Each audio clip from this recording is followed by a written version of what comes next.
Hello all, welcome back to my channel J Rudra vlogs. అందరికీ ముందుగా very good morning అండి.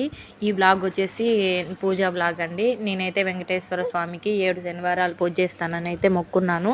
ఇది వచ్చేసి నా 3వ శనివారం పూజా వ్లాగ్ అండి.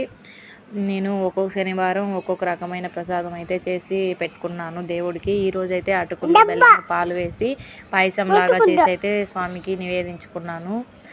ఇంకా నాకు తెలిసినంత వరకు అయితే ఇట్లా పిండి దీపంతో అయితే నేను పూజ చేసుకున్నాను స్వామివారికి 7 ఒత్తులు వేసుకొని. ఈ పిండి దీపం చాలా విశిష్టమైనదండి. మనకున్న ఇబ్బందులు, బాధలు, కష్టాలన్నీ తొలగిపోతాయి. మనం కళ్ళు మూసుకొని ప్రశాంతంగా దేవుణ్ణి నమ్ముకోవాలి, నమ్మి పూజ చేయాలి. అప్పుడే మనకైతే శుభ ఫలితాలు అయితే ఇస్తుంది. ఎంత మంచిగా ఉంటుందంటే అంత మంచిగా, చాలా పాజిటివ్ వైబ్స్ అయితే మనకు ఉంటాయి. మనకి అప్పుడే తెలిసిపోతుంది కూడా. ప్లీజ్ ఈ వీడియో కనుక మీకు నచ్చినట్టయితే లైక్ చేయండి, షేర్ చేయండి, subscribe to my channel, keep supporting me.